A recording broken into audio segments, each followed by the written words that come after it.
Assalamualaikum warahmatullahi wabarakatuh teman-teman. Apa kabar semua? Sehat selalu. Jumpa lagi dengan saya di channel YouTube Isram Lau, channel yang membahas tentang hal-hal berkaitan dengan hukum tentunya. Nah teman-teman, melalui video ini saya mau bahas mengenai seseorang yang sudah status tersangka atau terdakwa tapi belum juga dilakukan penahanan ya.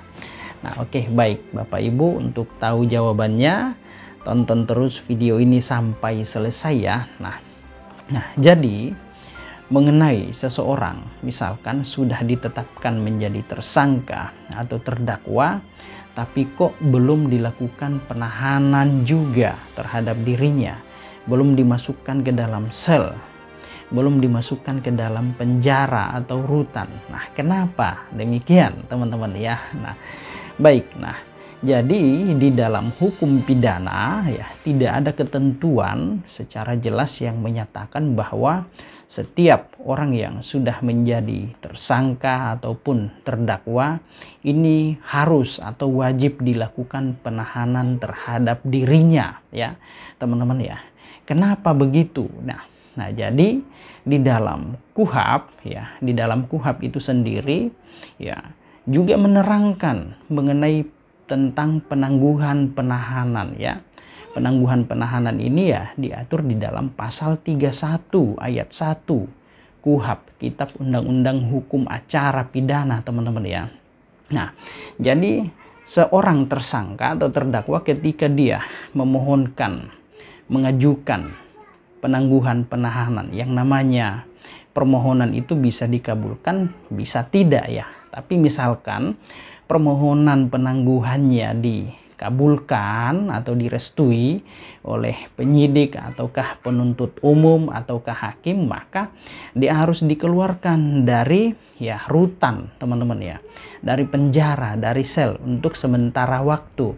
Tetapi bukan berarti dengan dikeluarkannya seorang tersangka atau terdakwa dari dalam rutan, dari penjara, dari sel itu menghilangkan pidananya atau dianggap bebas atau telah lepas ya. Tidak teman-teman ya. Jadi proses hukumnya tetap berjalan. Nah, ataukah mungkin ya alasan seseorang tidak dilakukan penahanan terhadap dirinya walaupun ya sudah menjadi tersangka atau terdakwa karena perbuatan tindak pidana ya, karena ya salah satu mungkin tindak pidana atau perbuatan yang dilakukan itu merupakan perbuatan tindak pidana ringan atau tipiring teman-teman ya, yang dimana ya perbuatan tersebut ancaman pidananya ya paling lama atau maksimal 1 tahun. Nah contoh misalkan tindak pidana atau perbuatan zina, apalagi tuh pencemaran nama baik,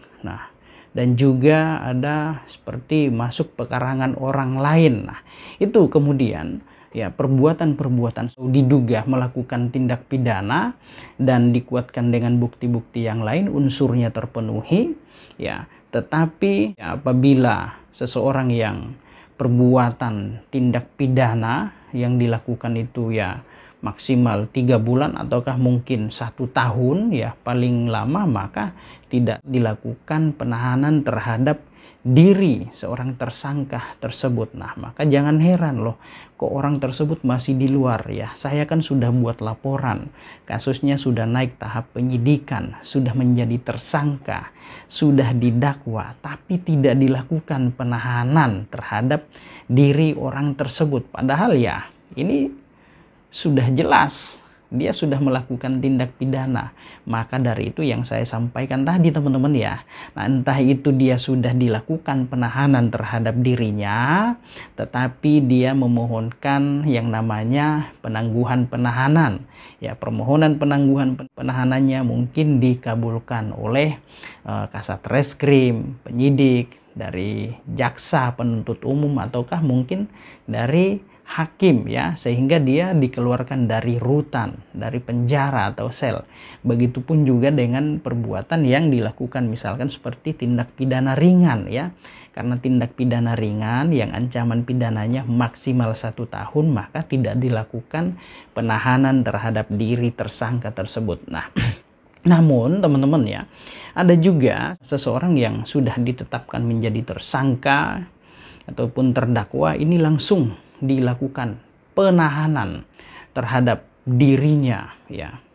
Karena ya penyidik, penuntut ataupun hakim menilai, melihat ya bahwa ya atas tindakan perbuatan tersebut ya unsurnya terpenuhi, terus kemudian ya didukung ya sekurang-kurangnya 2 alat bukti ya, ditemukan 2 alat bukti yang cukup, sehingga atas dasar itu ya si tersangka atau terdakwa dilakukan penahanan terhadap dirinya. Nah, mengenai penahanan terhadap diri seseorang ya yang sudah menjadi tersangka atau terdakwa, ini ada 2 alasan ya, ada alasan objektif dan juga ada alasan subjektif. Nah, misalkan alasan subjektif dari penyidik, dari penuntut atau hakim ya, bahwasanya orang ini harus dilakukan penahanan karena ada sesuatu hal yang dikhawatirkan. Misalkan ya dikhawatirkan melarikan diri, dikhawatirkan menghilangkan atau merusak barang bukti, dikhawatirkan ya mengulangi perbuatan tindak pidana. Maka atas dasar alasan subjektif tersebut dari penyidik ataupun penuntut atau hakim, maka orang tersebut, tersangka atau terdakwa tersebut, harus dilakukan penahanan terhadap dirinya, teman-teman ya.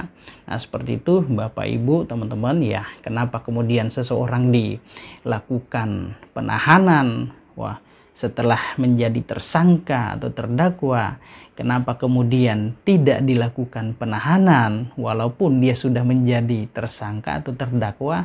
Nah, karena itu teman-teman ya ada alasan-alasannya. Nah, jangan kemudian berpikir bahwa ada apa dengan penyidiknya, lembaga kepolisian, penegak hukum, ada apa dengan penuntut, jaksa, hakim, kok tersangka masih bebas berkeliaran ya?